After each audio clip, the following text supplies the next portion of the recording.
I want to talk about Maslow's hierarchy of needs and how it relates to leadership. This topic actually came up in the last Q&A session, and I thought about it some more. So I want to go over his hierarchy of needs once more, just to talk about it and then tie it more into leadership. When we talk about Maslow's hierarchy of needs, first of all, we have those basic needs, and those basic needs that everyone has, having physiological needs of food, water, warmth, and rest. And if any of those things are missing, then it's going to be difficult for them to focus at work. So some of the ways that we can make sure that those physiological needs are being met in the workplace is we can have access to food, water, make sure that the environment and the temperature is in the right place, or that, if it's too cold in the office, that they can bring a blanket if they want to put it under their desk or something like that, or make sure that they can do whatever it takes to feel comfortable, but also be professional at the same time.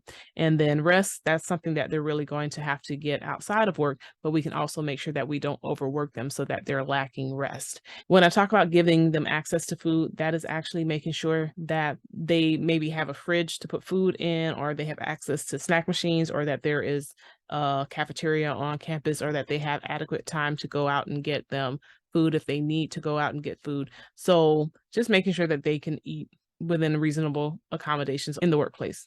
Like, we don't want them often skipping lunches and just working through lunch. We don't want to make that a habit. Next comes safety and security. And in the workplace, we want them to feel secure. That means that if they're fine with their job, they don't have anything to worry about. We want to make sure that that is well known.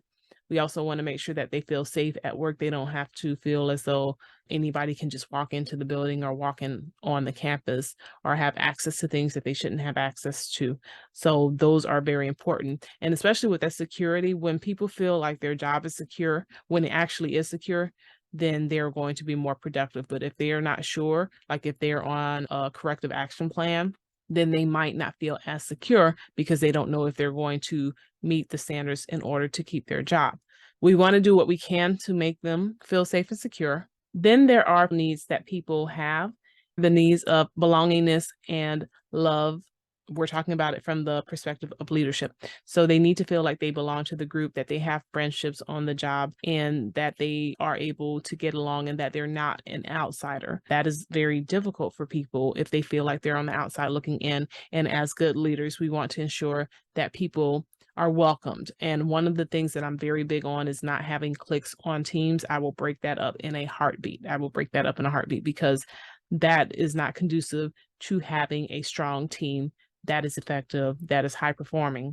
So what we want to do is ensure that everyone feels welcome. Now, you will have some people that will get along better with other people, and that's fine. That's not a problem.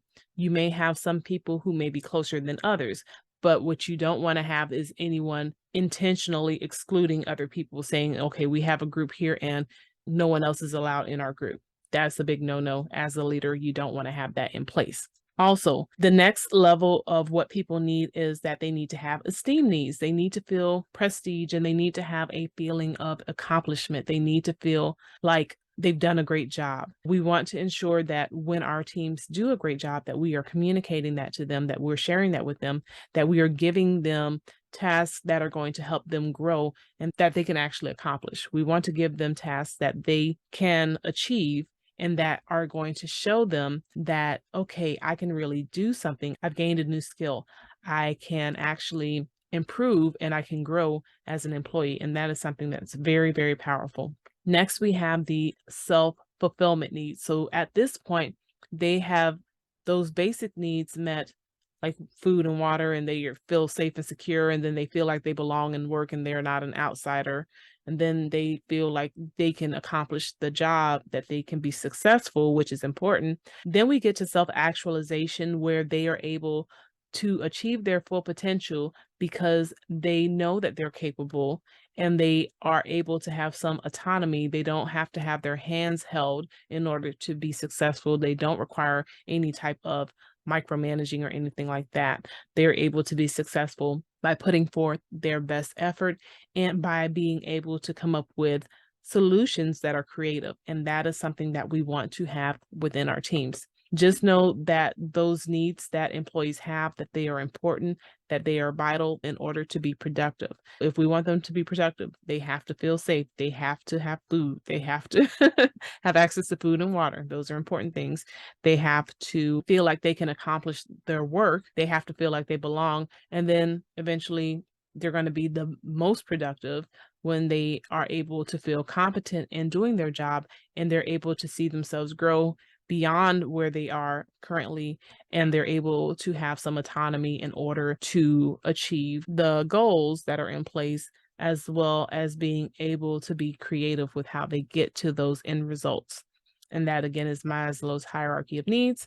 And that's good for us to know, especially if you're working with people in any capacity and you're leading them in any capacity. You definitely want to know about Maslow's hierarchy of needs and keep that in the back of your mind, because if any of those things are not met, especially the basic needs, then the people are going to be distracted at work, or they're not going to be settled until they have achieved those needs being met.